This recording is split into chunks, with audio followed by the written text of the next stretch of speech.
ससुराल में दुकान। आइए आइए, मेरी दुकान पर आइए। यहाँ डुप्लीकेट चीजें मिलती हैं। मेरे ग्राहक का हाथ छोड़िए देवर जी, वरना मेरा हाथ उठ जाएगा। ये कहानी शुरू होती है वंशराज परिवार के घर से, जहां अपने ऑफिस से दोपहर को ही दिलीप लौट आता है, जिसे देखकर उसकी माँ आश्चर्य से उसे पूछती है, अरे दिलीप, तो इस वक्त? दिलीप कोई जवाब नहीं देता और सिर पकड़कर बैठ जाता है। सब खत्म हो गया माँ, मेरी नौकरी चली गई। अब कैसे मेरा घर चलेगा माँ, अब क्या होगा?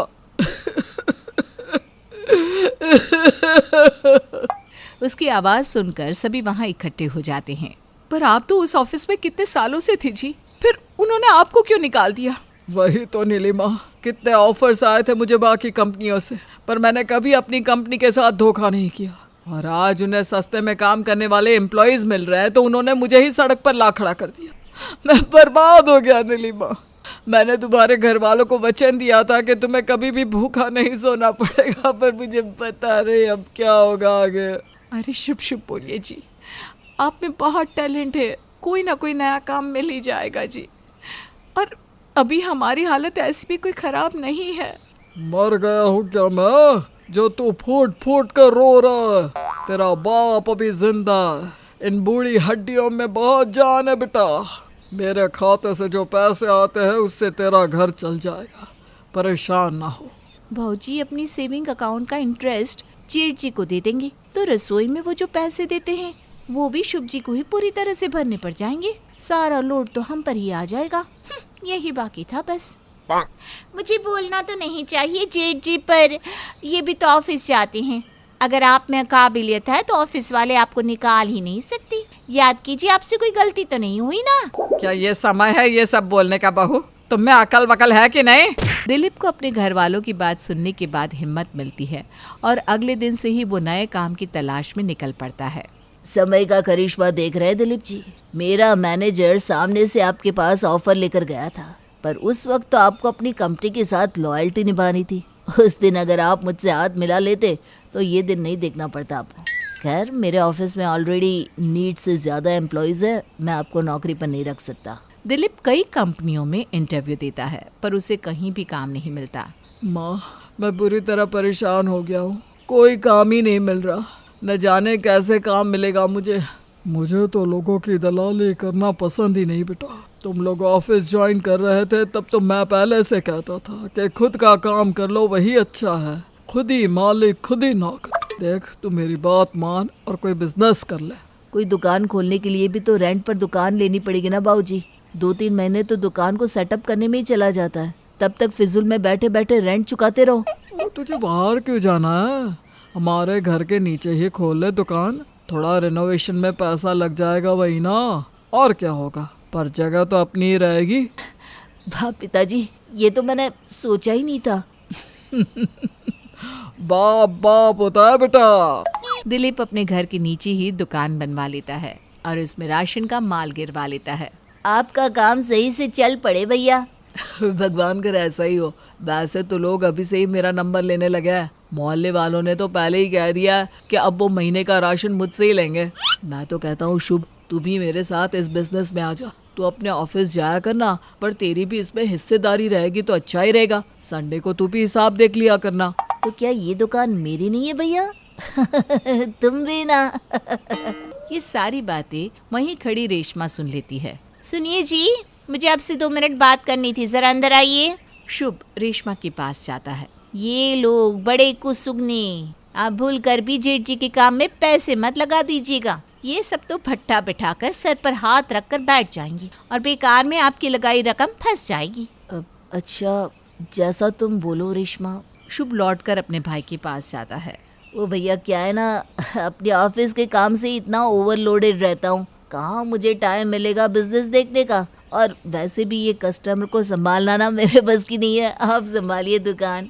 दिलीप अपने किराने की दुकान की ओपनिंग कर देता है। पहले ही दिन ग्राहकों की भीड़ उसके दुकान पर उमड़ पड़ती है। अरे भाई, आम का एक साबुन दे दो। भाई 2 किलो आटा तोल देना, मुझे घर पहुंचना है। अरे यार, तूने मेरे महीने का राशन पैक किया कि नहीं? हाँ हाँ, मैं सबको एक एक करके सारी चीजें देता हूँ, बस 2 मिनट वेट कर लो। दिलीप की खुशी का कोई ठिकाना नहीं रहता। शुरुआत में उसे बड़ी घबराहट हो रही थी कि उसका काम कैसे चलेगा, पर भगवान की कृपा से पहले ही दिन उससे बहुत अच्छी बोनी हो जाती है। बाबूजी लीजिए 20,000 रुपये, मेरे पहले दिन की बोनी। ये पैसे आप रखिए और कल से गल्ले पर आप ही बैठेंगे।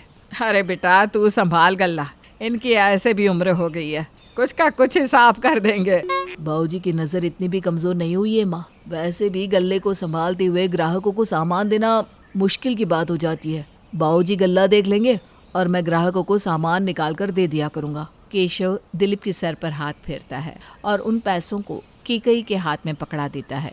अगले दिन दोनों बाप बेटे समय पर दुकान खोलने नीचे आते हैं, पर दुकान के बाहर पहले से ही लंबी लाइन लगी हुई थी। भाई तू थोड़ा जल्दी दुकान खोल लिया कर, 9 बजे कौन खोलता है, 7 बजे दुकान खोल लिया कर भाई, हमें ऑफिस घर के लिए भी तो निकलना होता है। हाँ बेटा बस 2 मिनट। दिलीप तू जल्दी से दुकान खोल ले बेटा। दोनों फौरन दुकान खोलते हैं। दिलीप ग्राहकों को राशन का सामान निकाल कर देता जाता है और केशव सबसे पैसे लेता है। आपने सही कहा था पिताजी, मुझे बिजनेस करना चाहिए था। 80,000 की कमाई मेरे तो आंसू नहीं रुक रहे, और ये सब ना आपकी सलाह से हुआ है पिताजी। तो तुझे क्या लगता है राशन का दुकान चलाना छोटी बात है? अरे लोग ऐसे ही करोड़पति हो जाते हैं राशन की दुकान से। अग्रवाल साहब ने हाल ही में 2-4 चकिया निकाली है, उनका है ही क्या एक राशन दुकान। दिलीप जो पैसे कमाता उसे अपने माँ बाबूजी को दे दिया करता। दिलीप के बढ़ते मुनाफे को देखकर रेशमा अंदर ही अंदर जलने लग जाती है और उसे अपने पति को दुकान में हिस्सेदार ना बनने देने पर बड़ा अफसोस होता है। न जाने मुझे किस काले कुत्ते ने काटा था। आज शुभ जी भी इस राशन के बिजनेस में होते तो रोज कितनी कमाई होती। हमारी दुकान तो ऐसे भी जेठ जी संभाल रहे थे, बैठे बैठे आमदनी हो जाती। मैंने न जाने किस घड़ी में उन्हें दुकान का हिस्सेदार बनने से मना कर दिया था, पर अब तो कुछ करना पड़ेगा। रेशमा रसोई में जाती है और जोर जोर से कुछ न कुछ बड़बड़ करती हुई बर्तनों को पटकने लगती है। अरे रेशमा क्या हुआ, कोई बात हुई है क्या?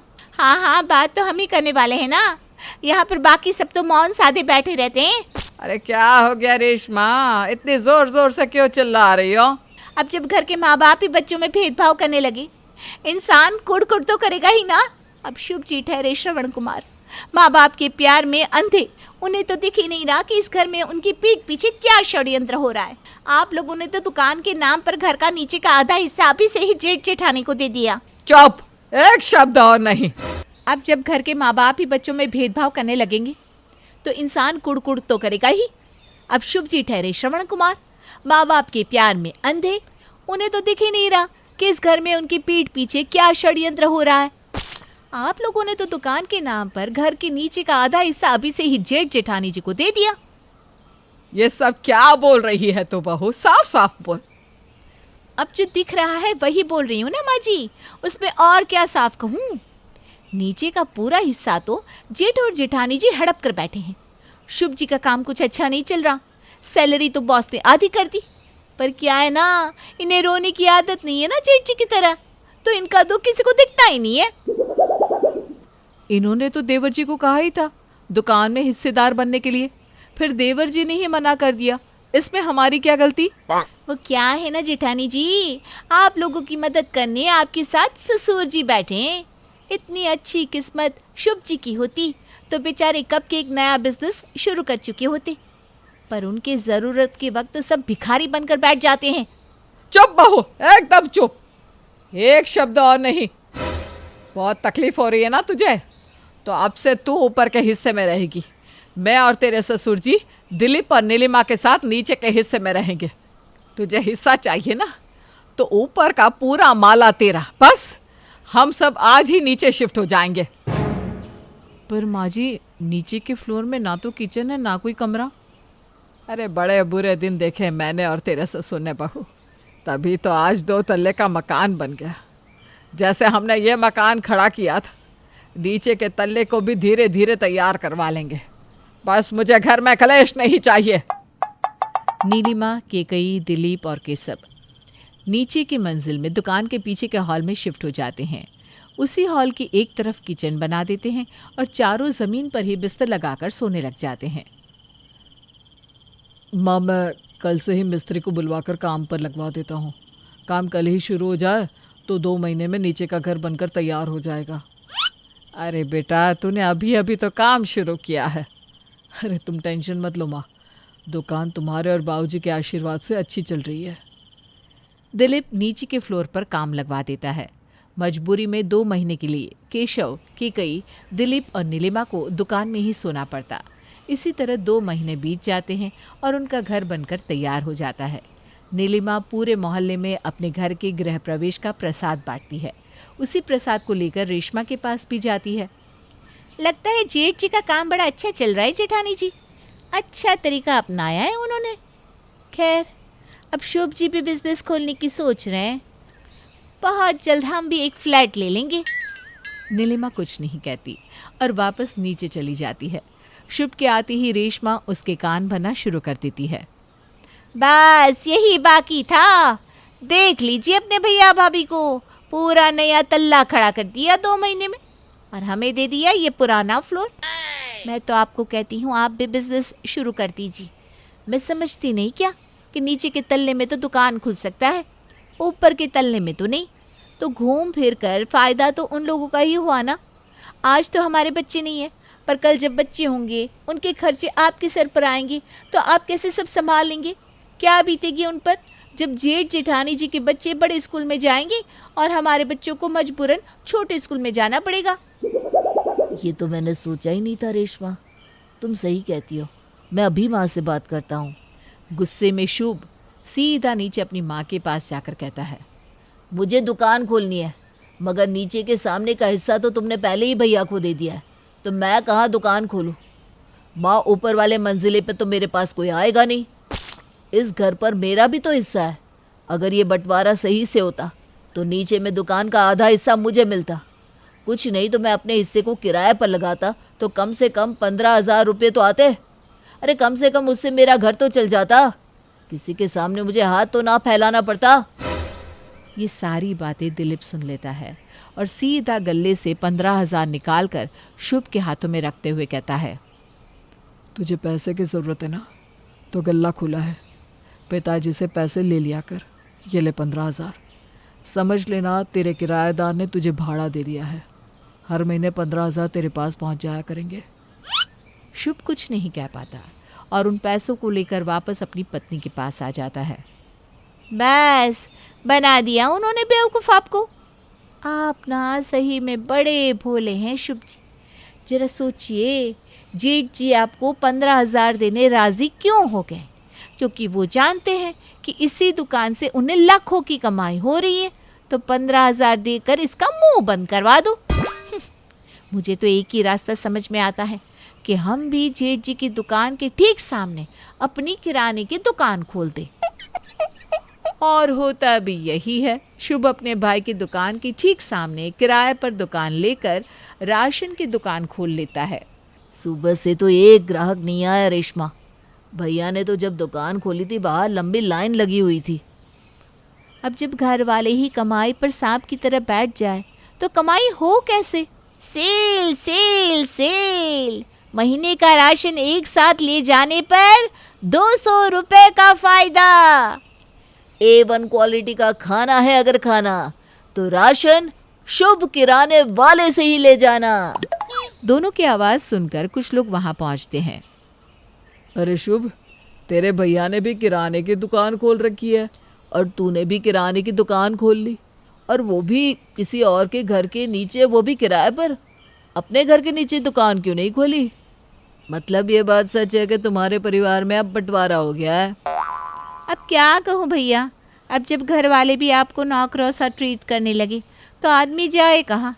हमें ना हिस्सा दिया ना पैसा, जिस कारण हमें किसी और के घर के नीचे किराए पर दुकान लेनी पड़ी। अपना हिस्सा लेने तो खुद खड़ा होना पड़ता है बहन। आजकल तो ये हर घर का किस्सा हो गया है। खैर, मुझे 1 किलो आटा तोल दो। लोग शुभ की दुकान पर आते तो सही, पर मसाले की बात लेकर वापस लौट जाते। ऐसे नहीं चलेगा जी, चलिए मेरे साथ। घर के नीचे दुकान पर कस्टमर्स के सामने, आइए आइए मेरी दुकान पर आइए, यहाँ डुप्लीकेट चीजें मिलती हैं। मेरे ग्राहक का हाथ छोड़िए देवर जी, वरना मेरा हाथ उठ जाएगा। इसी भाभी के लिए जान देती थी ना आप?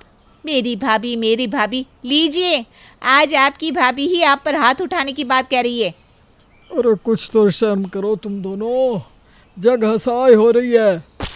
अपना पेट पालने के लिए मेहनत तो करनी ही पड़ेगी ना बाबूजी, क्योंकि मेरे सर पर तो किसी का हाथ नहीं है। मेरी मदद करने वाला तो यहाँ कोई नहीं है। जो मुझे समझ में आएगा वही करूँगा मैं। अब लोग हंसे तो हंसे। जब शुभ ये सब कह रहा होता है, रेशमा वहीं पड़े चावल और आटे की बोरियों में जमाल गोटा का पाउडर मिला देती है। छोड़िए जी, इन लोगों से बात करके कोई फायदा नहीं। हमें तो 2 पैसे कमाकर अपना घर चलाना है। चलिए दुकान पर चलते हैं। ग्राहक आकर दिलीप की दुकान से राशन लेकर जाते हैं, जिसे खाकर उनकी तबीयत बिगड़ जाती है और एक साथ कई सारे लोग उसकी दुकान के बाहर तमाशा करने लगते हैं। मारो इसे, 2 पैसे क्या कमाने लगा, खाने में मिलावट करने लगा। भैया इतने गिर जाएंगे, ये मैंने नहीं सोचा था। लोगों की सेहत के साथ भी खिलवाड़ करने लगे अब ये लोग। धीरे धीरे लोग दिलीप की दुकान छोड़कर शुभ की दुकान पर जाना शुरू कर देते हैं। शुभ का काम बड़ा ही अच्छा चलने लग जाता है और एक दिन जब वो गल्ले पर बैठा हुआ होता है, अचानक उसके सीने में दर्द उठता है। अपने पति को तड़पता देख रेशमा जोर जोर से चीखती है, जिसे सुन दिलीप, उसकी पत्नी और बाकी सभी लोग भी वहां पहुंचते हैं। कभी किसी का हक नहीं मानना चाहिए और मैंने वही किया। लगता है उसकी सजा मुझे मिल रही है। मेरे सुहाग को कुछ नहीं होना चाहिए। मुझे नहीं चाहिए धन दौलत, मुझे कुछ नहीं चाहिए। सभी भागकर शुभ को डॉक्टर के पास लेकर जाते हैं।